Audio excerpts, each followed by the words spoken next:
এই হাসনাত এবং সার্জিত বলেছিল, এই বারবার ঘুরিয়ে ফিরিয়ে বলেছে। ওরা প্রথমেই বলতে পারতো যে অবশ্যই এটা রাজনৈতিক দল হতেই পারে, স্বাভাবিক, হ্যাঁ, আমাদের তো রাজনীতি করার অধিকার আছে। তখন আমি বলছিলাম যে এই বিষয়টা নিয়ে সমালোচনার মুখে পড়বে ছাত্র সমন্বয়কদের মধ্যে সার্জিস এবং হাসনাতরা একটা রাজনৈতিক দল গঠনের জন্য সর্বোচ্চ চেষ্টা চালাচ্ছে, আর সেই চেষ্টাতে তারা যত দ্রুত সম্ভব নিজেদের শক্তি, সামর্থ্য, কর্মী সংখ্যা, ভোটার সংখ্যা, পাশাপাশি 400+ উপজেলাতে নিজেদের প্রতিনিধি দল তৈরির জন্য ব্যাপক কাজ করছেন। অন্যদিকে শেখ হাসিনাকেও তাদের সাথে রাখার পরিকল্পনা আছে, বাংলাদেশে আনবে এবং ক্ষমতায় বসাবে। কি হতে যাচ্ছে এই দেশটার মধ্যে? 13 দলীয় বা 14 দলীয় যারা নেতা, তাদের একটা টিভিতে আসছিল যে ওবায়দুল কাদের দাঁড়াইছে, দিলীপ, যত চাঁদাবাজি আছে সেগুলি কেমনে কম করবেন, বেশি করবেন, কোন জায়গায় করবেন, কোথায় করবেন না, এগুলি ঠিক করেন। অনেকেই গণতন্ত্র মানে বোঝে যে আওয়ামী লীগ যেগুলি করতো। জাল ওয়াকারের সাথে এখনো তারেক সিদ্দিকী বা শেখ হাসিনার যোগাযোগ আছে, এখনো ইন্ডিয়ার ইন্টারেস্ট দেখছে। শেখ হাসিনা পুত্র সজীবদের জয়, তিনি বলেছেন যে ফেরত নিয়ে প্রহসন তৈরি হয়েছে। ডক্টর ইউনূস সরকার তিনি পরিকল্পিতভাবে মিথ্যা প্রচার করছে। চলে যাচ্ছে বুঝতে পেরে বাংলাদেশ এবার শেখ হাসিনাকে ভারতের থেকে চাইতে শুরু করলো। অর্থাৎ আজকে বাংলাদেশের পররাষ্ট্র উপদেষ্টা পরিষ্কারভাবে জানিয়েছেন, অনেকেই দেখি কমেন্ট করতেছে যে সাংশন খাচ্ছেন ডক্টর মোহাম্মদ ইউনূস, সাথে সাথে আরো অনেকেই আছে। আবার আমাকে কমেন্ট করে যে তোমাদের কি হবে, ডক্টর মোহাম্মদ ইউনূস সাংশন খাইতেছে। ফার্স্ট অফ অল বলি, ডক্টর মোহাম্মদ ইউনূস আমাদের না। সাব্বাস বেটা সাব্বাস, জাস্ট একজনের বিপরীতে 5টা। খুব সুন্দর একটা অ্যাক্টিভিটিস হয়েছে যে 5টা গেছে, বড় মাপেরই নেতা ছিল। তবে আমাদের জন্য আরো কিছু সুখবর আছে আজকের এই ভিডিওতে। এখনো মনে হয় সেটি রয়েছে, কিন্তু সেই যুগ আসলে এদেশের ছাত্র জনতা পরিবর্তন করে ফেলেছে। এই দেশে কবে নির্বাচন হবে, জনগণের দ্বারা নির্বাচিত হয়ে কে সরকার গঠন করবে, সমন্বয়কদের নতুন রাজনৈতিক দল গঠন। অন্যদিকে শেখ হাসিনাকে নিয়ে নানান গুঞ্জন শোনা যাচ্ছে। দর্শক শ্রোতা, শেখ হাসিনাকে নাকি দেশে আনা হবে।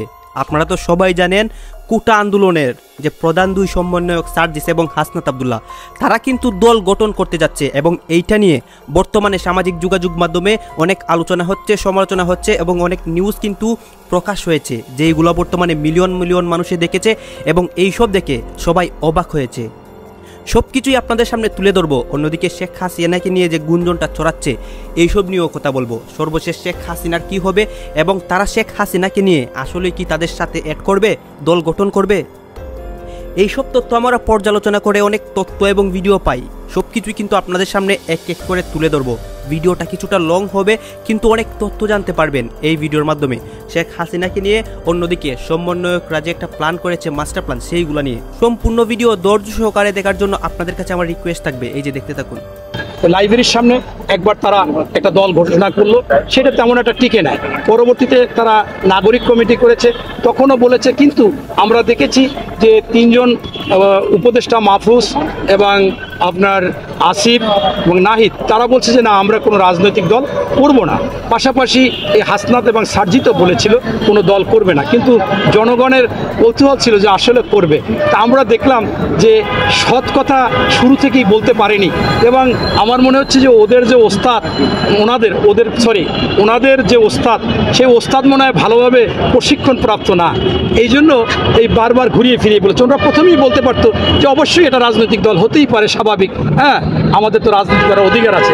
তাই আজকে যে কথাগুলো বলতেছে, এই কথাগুলোর প্রেক্ষিতে আমি আপনাকে বলতে চাই যে ওরা বলেছে যে একটা এই ফেসিবাদ বা একটা স্বৈরাচার গেলে আরেকটা স্বৈরাচার।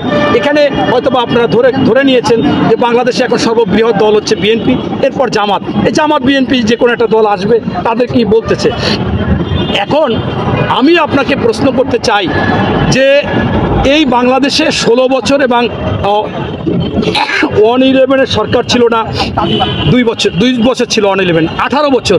এই 18 বছর বিএনপি অনেক কিছুই আন্দোলন সংগ্রাম করেছে, জেল খেটেছে, বাড়িঘর ছাড়া ছিল। এখন ওরা যে কথাটা বলতেছে, আমি যদি বলি যে ভাই তোমরা হয়তো এখন বড় চাঁদাবাজ, তোমরা নিয়োগ দিচ্ছ সচিবদের, আওয়ামীপন্থী সচিব তাদেরকে বিভিন্ন জায়গায় দিচ্ছ, আওয়ামীপন্থী বিভিন্ন অফিসার, আমলা কামলা, আইনশৃঙ্খলা বাহিনী, তাদেরকে তোমরা দিচ্ছ, তোমরা খেতে পারতে না, তোমাদের চেহারা ছিল তো ভালো ছিল না, চুলগুলোও এলোমেলো ছিল, এখন একেবারে আপেলের মতো টসটসা তোমাদের চেহারা, একেবারে আঙ্গুল ফলের মতো টসটসা চেহারা।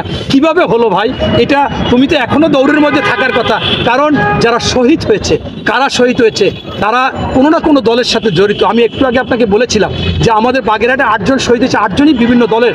আমাদের এইভাবে যারা শহীদ হলো, যারা আহত হলো, তারাও বিভিন্ন দলের বা সাধারণ মানুষ।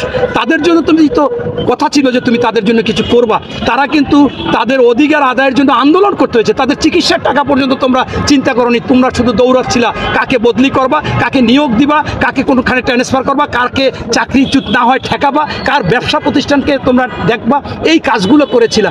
আমি বলতে চাচ্ছি যে আমাদের বিএনপি যারা এই কাজগুলো করেছে, সেই কাজগুলোর জন্য তারেক রহমান সাহেব ইতিমধ্যে 1800 নেতাকে বহিষ্কার করেছে এবং উনি শুরু থেকে বলেছে যে সন্ত্রাস, চাঁদাবাজ, দখল চলবে না। আমি স্পষ্টভাবে জানিয়ে দিতে চাই ওদের যে এই যে আজকে যদি বাংলাদেশের সন্ত্রাস, চাঁদাবাজ, দখল হয়ে থাকে, এইটার জন্য সম্পূর্ণ ব্যর্থ সরকার হচ্ছে অন্তর্বর্তীকালীন সরকার। তারা কেন আইন শৃঙ্খলা বাহিনী দিয়ে তাদেরকে গ্রেপ্তার করবে না? এখনো প্রতিদিন আমাদের নেতা ভারপ্রাপ্ত চেয়ারম্যান মহোদয় তারেক রহমান সাহেবের কথা যে বাংলাদেশে যারা এই সমস্ত কাজ করবে তারা বিএনপির না, বাংলাদেশের দেশপ্রেমিক হতে পারে না। আপনারা যারা 16 বছর 18 বছর এই আপনারা জেল খেটেছেন, পালিয়ে রয়েছেন, তাদেরকে বলবো ওদেরকে ধরে ধরে আইন শৃঙ্খলা বাহিনীর হাতে দেবেন, ওদেরকে দল থেকে বিতাড়িত করবেন, ওরা যেন দলে না থাকতে পারে। আপনার এত কষ্টে আপনি গুম হয়েছেন, আপনার পরিবার গুম হয়েছে, কেউ মারা গেছে, ক্রোচ হয়েছে, জেল খেটেছেন, এত মামলা খেয়েছেন, আপনাদের সেই ভালো একটা পবিত্র জায়গায় ওরা খারাপ করবে, এটা তো সহ্য করা যায় না। আপনারাও সহ্য করবেন না, আমিও সহ্য করব না, আমাদেরকে জানাবেন। তাই এখানে কিন্তু বিএনপি একেবারে স্ট্রংলি ব্যবস্থা নিচ্ছে। তাই আমি মনে করি যে আজকে আমার মনে হচ্ছে যে এই যারা আন্দোলন করেছে, যারা নেতা আজকে বিভিন্ন জায়গায় তারা এগুলো বয়ে বেড়াচ্ছে এবং বিভিন্ন জায়গায় টিওনো বলেন, এসপি বলেন, ডিসি বলেন, ওসি বলেন, তারা যাই বলতেছে। আপনারা দেখেন না নাটক ভাই, সামাজিক মাধ্যমে তো আমি প্রায় 50টা নাটক দেখছি। বলে যে ছেলে বিয়ে করতে যাবে যে কি করে, সমন্বয়ক, নাহলে আর একজন সহকারী সমন্বয়ক। আপনারা কি দেখেন না যে এরকম আপনার এক জায়গায় দোকানে খাইতে গেছে, বিল কই, আমি সমন্বয়ক। আবার এইগুলো কেন করেছে? তো আমি করি নাই, করছেন ভাই আপনারা নিরপেক্ষ যারা এই এরকম বানাই নাটক নাটিকা বানান, সেইগুলো কি আপনারা দেখেন না? আমি উল্টো প্রশ্ন করতে চাচ্ছি যে বিএনপি বা অন্য দল তারা এগুলো করছে, এটা হতে পারে, কিন্তু সেইটা যদি তোমরা আওতায় না আনতে পারো, অন্তর্বর্তীকালীন সরকার যদি আপনারা আওতায় না আনতে পারেন, আইন শৃঙ্খলা বাহিনী যদি ব্যবস্থা না নেয়, তাহলে আপনারা ব্যর্থ এবং এই ব্যর্থতার যে দায় দায়িত্ব আপনাদের নিতে হবে। বিএনপি কখনো এটাকে সমর্থন করে না, আমাদের নেতাও সমর্থন করে না। বরঞ্চ আমরা দেখতেছি যে তোমরা স্বল্প সময় আন্দোলন করে তোমার পরিবার ক্ষতিগ্রস্ত বেশি হয়নি, তোমার কেউ আপনজন মারা যায় না, তুমি দলও ছিল না। তাই আজকে তোমরাই বিভিন্ন জায়গায় সুযোগ সুবিধা নিচ্ছ, এটা আমাদের কাছে খারাপ লাগে। আমরা যখন শুনি, আমরা যখন দেখি যে তোমাদের সকাল বিকাল আমি এই কাপড়টা পরেছি আজকে 3 দিন, আপনার এইটা আমি একটাই চাদর এই শীতের বছরের জন্য।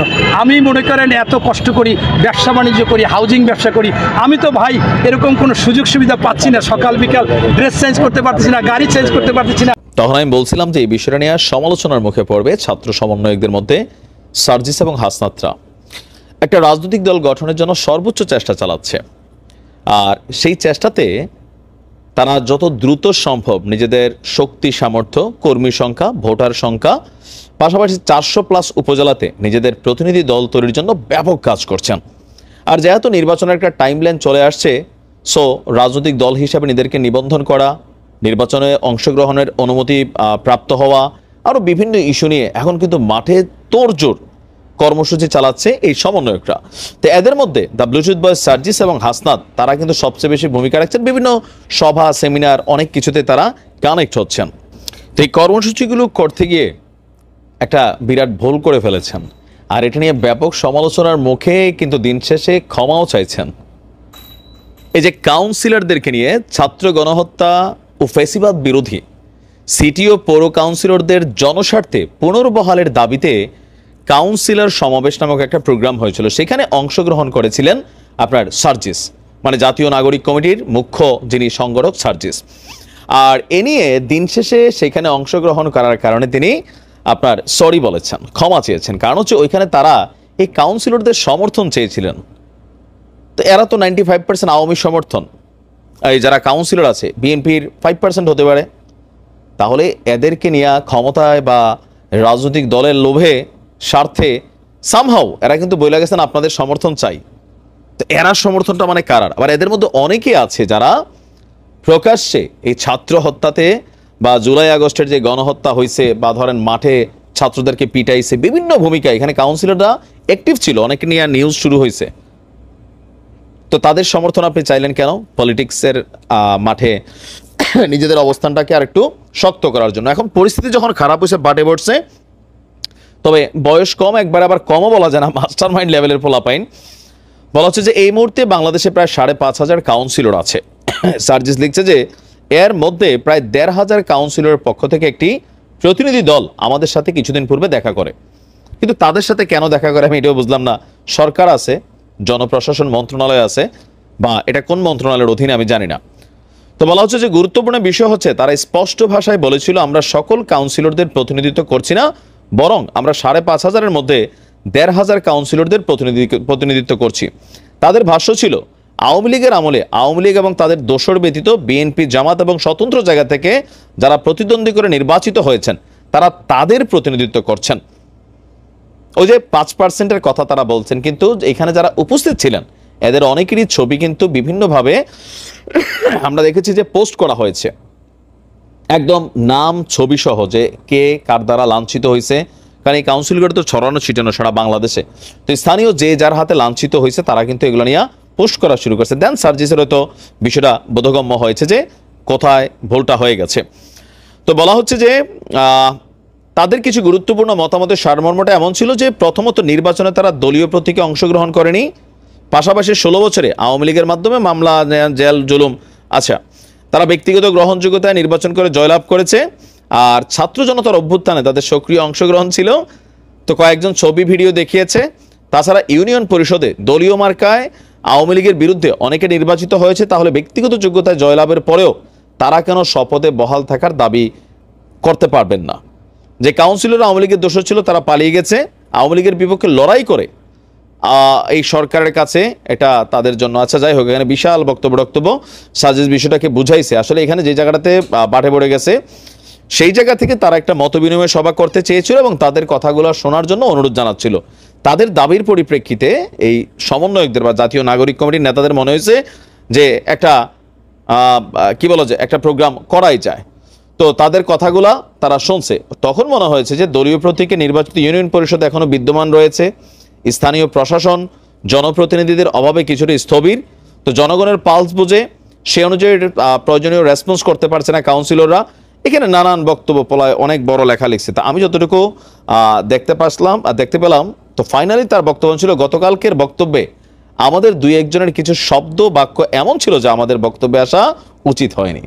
এজন্য আমি দুঃখিত, কিন্তু অভ্যুত্থানের স্পিরিটের সাথে সাংঘর্ষিক হয় এমন কোনো ঘটনায় আমরা সেখানে যাইনি।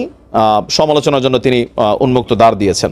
তো আমি গতকালকের ভিডিওতে বলছি যে এদেশের রাজনীতিবিদরা বড় ব্লুটুথ। তুমি তো নিজেই দেখো, তুমি নিজে একসময় ছাত্রলীগ করছো, আবার সেই ছাত্রলীগের বিরুদ্ধে তোমার অবস্থানটা আজকে দেখো। তো এদেশের রাজনীতিবিদরা অনেকেই বিভিন্ন কারণে এখন যখন আওয়ামী লীগ সরকারের পতন হয়ে গেছে, তো সবাই যারা এরকম বড় অংশ তারা আওয়ামী লীগের বিপরীতে অবস্থান নেবে, বলো যে ভাই আমি আওয়ামী লীগের সাথে নাই, কিন্তু ছবি তো আসা শুরু হয়েছে।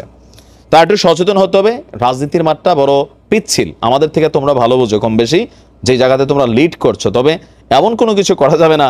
এমনি নিজেদের মধ্যে অনেক বিভাজন হয়ে গেছে, কিন্তু সমন্বয়কদের মধ্যে শুধুমাত্র আওয়ামী লীগ ইস্যুতে সবাই এক, এছাড়া অন্য ইস্যুতে সবাই আলাদা হাঁটে, কেউ কাউরে চিনে না, পাত্তা দেয় না, একজন আরেকজনকে মানতে চায় না। তো সেই জায়গায় বাকি যাদের সমর্থন আছে এই মুহূর্তে এই রাজনৈতিক দল, এই কিংস পার্টি, কেউ কেউ বলছেন এগুলো কিন্তু কোথাও না কোথাও মানুষের কাছে পজিটিভও আছে, নেগেটিভও আছে। আমাদের যে ছাত্রদের ভগবান তুল্য, দেবতা তুল্য শ্রদ্ধা ভক্তি মানুষের তৈরি হলো, যে সারা পুরো নেশনকে একটা ছাতার নিচে নিয়ে আসলো, তারা জাতীয় ঐক্য সংহতির মাধ্যমে রাষ্ট্র সংস্কারের জন্য কথা বলবে, কাজ করবে। তারা এখন রাজনৈতিক দল গঠন করার জন্য বিজি হয়ে পড়ছে। তারা সচিবালয়ে ডিসি অ্যাপয়েন্টমেন্ট করা নিয়ে বিজি হয়ে গেছে। তারা বিজনেস কমিউনিটির বিজনেস ব্যাকআপের জন্য সমঝোতা করছে। এদিকে আন্দোলন স্পিড ছিল, এটি কি ছাত্রদের কাজ? ছাত্ররা জেলায় যাবে, পুলিশ সেখান থেকে প্রটোকল ইস্যু করে তাদেরকে প্রটোকল দেবে, এই জন্য কি এইদিকে ছাত্রদের আন্দোলন স্পিডের সাথে যায়?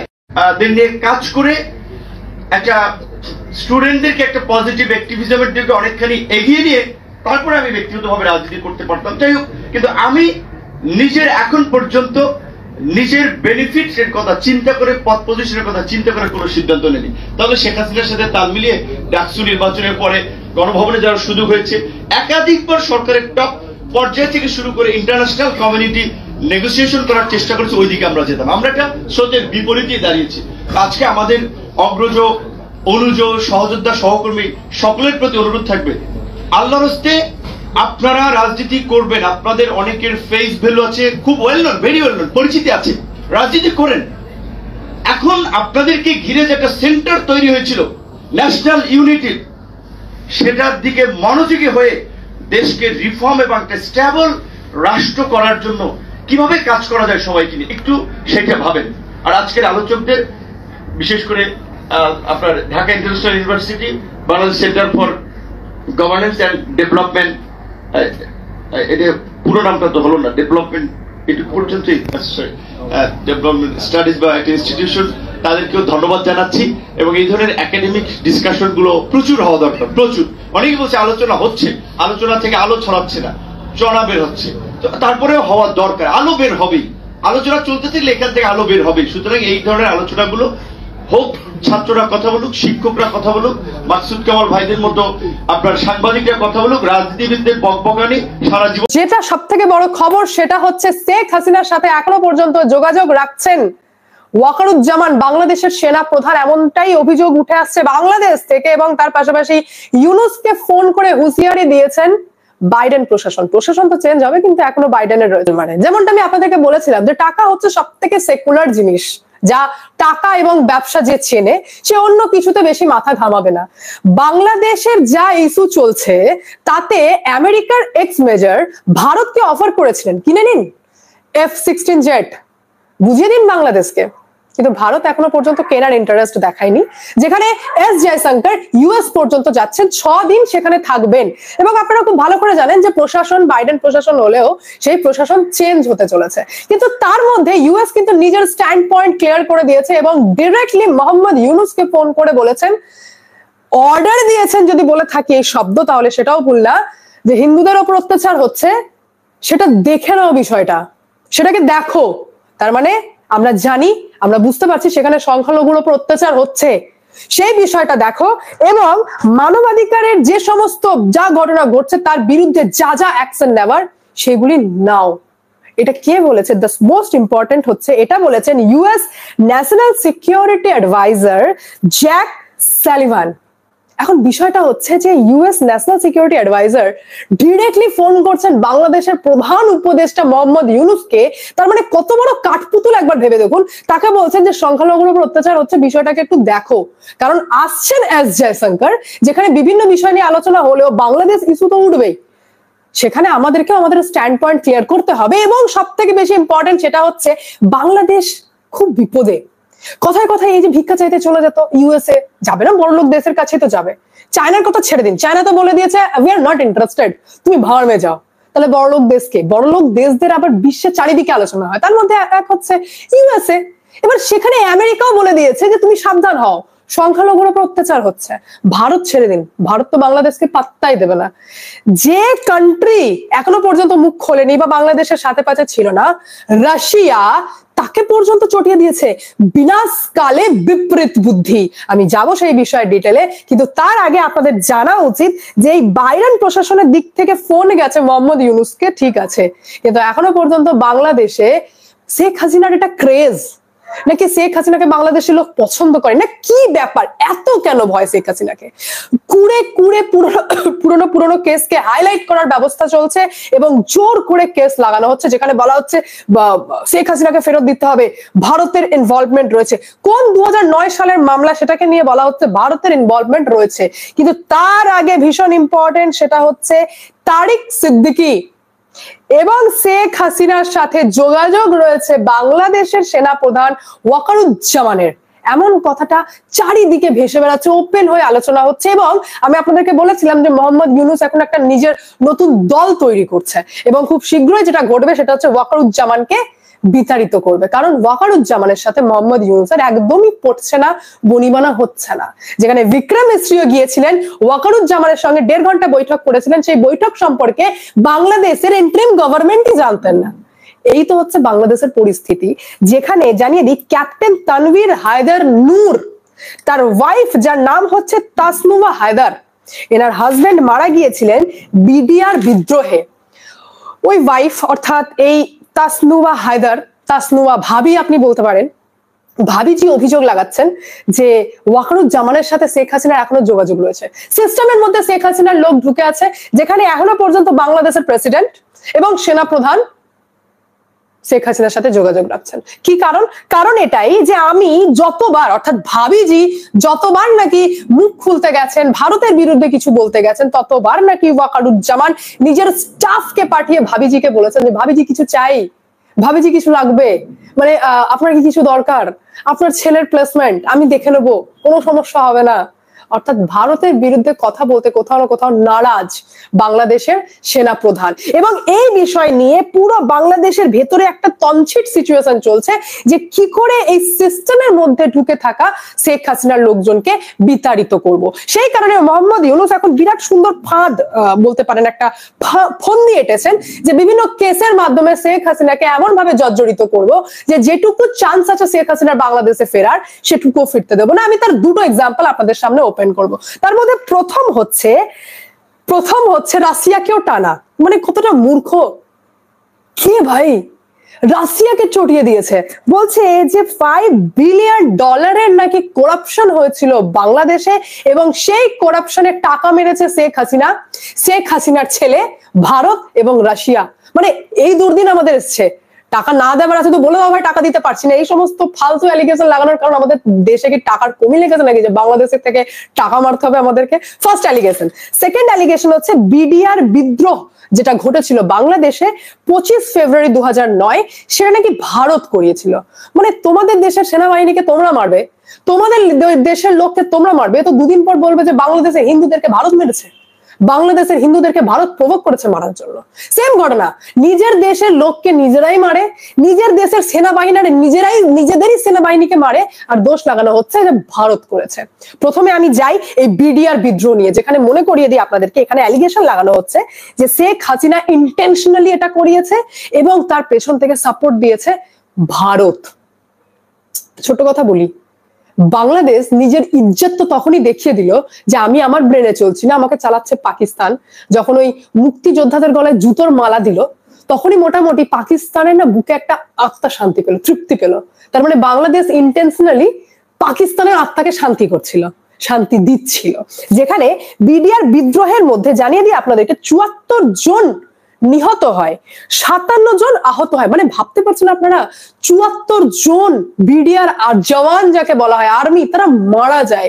কি ঘটেছিল? ওই মূর্খদের অবস্থা দেখুন।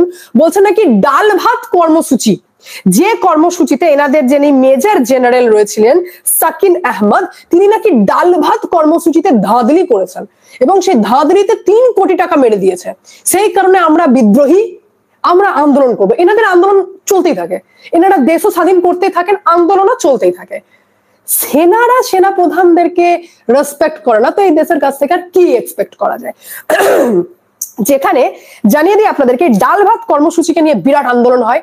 24 ফেব্রুয়ারি 2009 সালে তারা মোটামুটি একদম আন্দোলন ছাড়খাড় করে দেবো, মেরে দেবো, শেষ করে দেবো, এরকম একটা সিচুয়েশন। যেখানে 25 তারিখে পিলখানা দরবারে হাজির হয় 2560 বিডিআর জওয়ান হাজির হয়। সেখানে বিডিআর মেজর জেনারেল সাকিল আহমদও হাজির হন, যেখানে পুরো বিষয়টাকে সামলানোর জন্য ভাষণ দিতে ওঠেন এই মেজর জেনারেল সাকিল আহমদ। তিনি তার বক্তব্য রাখা শুরু করেন।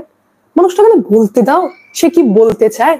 তার বলতে বলতে সেনাদের এই বিডিআর জওয়ানদের মধ্যে শুরু করে দিল অত্যন্ত নোংরা ভাষায় গালাগালি, যাচ্ছে তাই ভাবে উদ্ধার করা।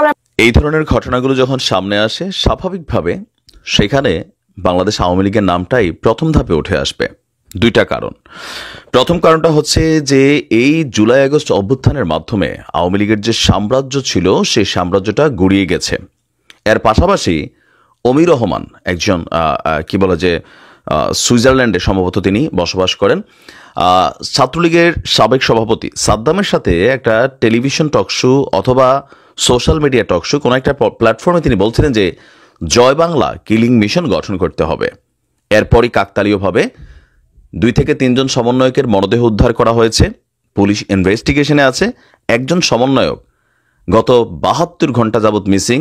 দেশের কোনো আইন শৃঙ্খলা বাহিনী, গোয়েন্দা তথ্য কোনো কিছুই তাকে কিন্তু উদ্ধার করতে পারেনি। আদৌ জীবিত নাকি মৃত সেইটাও এখনো কনফার্ম না। এই যখন অবস্থা, তখন বাকি সমন্বয়কদের অন্তরে ভয় তৈরি করার জন্য নতুন একটা কার্যক্রম আমরা দেখলাম বগুড়ায় বৈষম্য বিরোধী ছাত্র আন্দোলনের সহ সমন্বয়ক আহসান হাবিব আবু সায়েম, তার বাড়ির দেয়ালে একটা অদ্ভুত লেখা দেখা গেছে, মৃত্যুর জন্য প্রস্তুতি নাও। আর এই লেখা নিয়ে চাঞ্চল্যকর পরিস্থিতি সৃষ্টি হয়েছে। ইভেন এটাকে হত্যার হুমকি হিসেবে দেখছে এলাকাবাসী। এটা হত্যার হুমকি হিসাবে না, হত্যাই এটা এখানে মেনশন করা হয়েছে। বগুড়ার সদর থানার নওদাপাড়া এলাকায় ওই সমন্বয়কের বাড়ির দেয়ালে আপনার এই লেখাটি কে বা কারা আসলে লিখে গেছে এই সম্পর্কে কোনো তথ্য এখনো বের হয়নি। নিজ বাড়ির দেয়ালে এমন হুমকিতে আতঙ্কিত সায়েম এবং তার পরিবার। আতঙ্কিত হবারই কথা, এটা খুবই সিম্পল। কারণ আমাদের জুলাই আগস্ট অভ্যুত্থানে যা ঘটেছে, এটা ঘটবে কেউ ঘুণাক্ষরে কল্পনা করতে পারেনি। আর এই ঘটনার ফলে স্বাভাবিকভাবে একটা কি বলা হয়েছে, বিশাল জনগোষ্ঠী যারা আওয়ামী লীগকে সাপোর্ট করতো বা দলীয় পদ পদবিতে ছিলেন, তারা নানা ধরনের ঝামেলায় পড়েছে। অর্থনৈতিকভাবে, সামাজিকভাবে জীবনের নিরাপত্তা অনেকের হচ্ছে না, পালিয়ে বেড়াচ্ছে। তো কোথাও না কোথাও সেই জিনিসগুলো থেকে যারা এই ঘটনা ঘটিয়েছে তাদের জন্য এই বিষয়টা কিন্তু আসলেই টেনশনের একটা ইস্যু। তবে বিষয়টি নিয়ে গণমাধ্যমে কথা বলতে ওইভাবে রাজি হয়নি তার পরিবার। সহসমন্বয়ক আহসান হাবিব সায়েমের বাড়ি বগুড়ার সদর উপজেলার নওদাপাড়া এলাকায়। তিনি ওই এলাকার আব্দুল গফুরের ছেলে। সম্প্রতি বৈষম্য বিরোধী ছাত্র আন্দোলনের বগুড়া জেলা কমিটির সহ সমন্বয়ক হিসাবে তিনি দায়িত্ব পালন করছেন। আর দেয়ালে এমন লেখাটি রাতের আধারে কে বা কারা লিখে গেছে সেই রহস্য উদ্ঘাটনে কাজ করছে পুলিশ। বগুড়ার ভারপ্রাপ্ত কর্মকর্তা যিনি আছেন SM মঈনুদ্দিন সাহেব, তিনি বলছেন যে ঘটনাটি শোনার পর থেকেই আমাদের থানার একাধিক টিম কাজ করছে। যারা জড়িত তাদেরকে খুঁজে বের করতে আইনগত ব্যবস্থা গ্রহণ করা হবে। তো বিষয়টা নিয়ে বলা হচ্ছে যে যারা এই জুলাই অভ্যুত্থান ঘটিয়েছেন তাদের সাথে এমন ঘটনাটা আসলেই অস্বাভাবিক বা এটা হতাশাজনক, দুঃখজনক।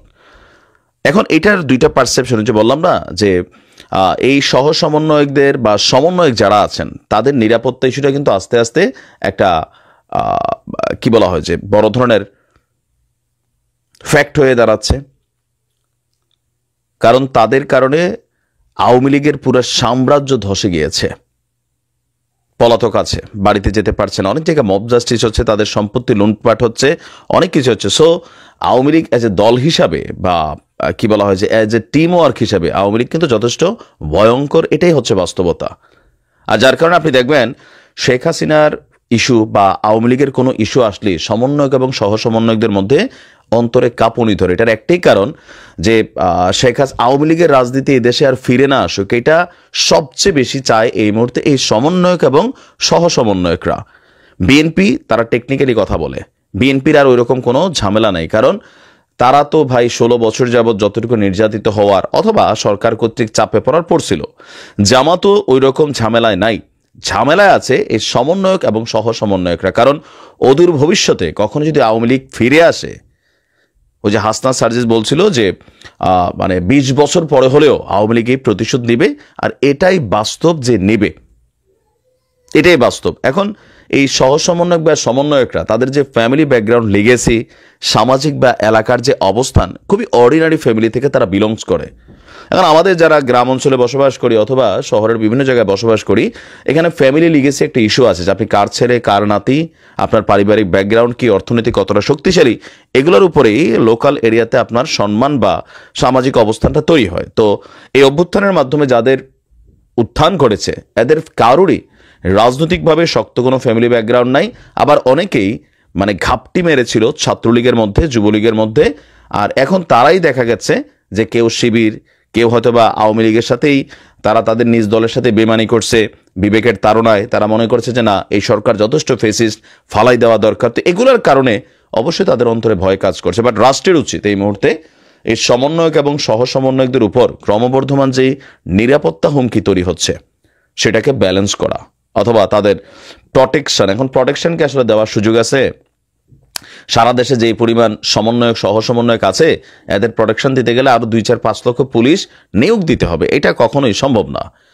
তো আসলে তাদের জীবনের নিরাপত্তার গাইজ আপনারা তো দেখলেন এখানে কি কথা হচ্ছে, অনেকেই কিন্তু আলোচনা করতেছে, সমালোচনা করতেছে, সমন্বয়করা যে দল গঠন করবে এইটা নিয়ে আলোচনা সমালোচনা বেশি হচ্ছে, এবং এই নিউজটা কিন্তু বর্তমানে সারা দেশেই ছড়িয়ে যাচ্ছে যে সমন্বয়করা নাকি দল গঠন করবে, রাজনৈতিক দল, এবং সেই দলটাকে তারা ক্ষমতায় বসাতে চায়। দর্শক শ্রোতা, এইসব মানে এতক্ষণ আপনাদেরকে যা কিছু দেখিয়েছি সব কিছু কিন্তু আমরা সোশ্যাল মিডিয়া থেকে সংগ্রহ করেছি, এখানে আমাদের নিজস্ব কোনো মন্তব্য নেই বা নিজস্ব কোনো সিদ্ধান্তও নেই। এইসব দেখে আপনাদের কি মনে হচ্ছে এই সমন্বয়কদের বিষয়? অন্যদিকে শেখ হাসিনার বিষয়, শেখ হাসিনাকে নিয়েও কিন্তু অনেক কথা হচ্ছে, তার যারা নেতাকর্মী রয়েছে তারা চাচ্ছে তাকে দেশে আনবে এবং দেশে এনে তারা নির্বাচনের মধ্যে অংশগ্রহণ করবে। দর্শক শ্রোতা, এইসব নিয়ে আপনাদের মন্তব্য কি, এটা কিন্তু আপনারা অবশ্যই কমেন্ট বক্সে লিখে যাবেন, এবং আপনাদের কাছে আমার রিকোয়েস্ট থাকবে আমার চ্যানেলটি সাবস্ক্রাইব করবেন এবং পাশে থাকা বেল আইকনটি অবশ্যই বাজিয়ে যাবেন, যাতে করে নেক্সট ভিডিওটা সবার আগে আপনাদের কাছে পৌঁছায়। ধন্যবাদ।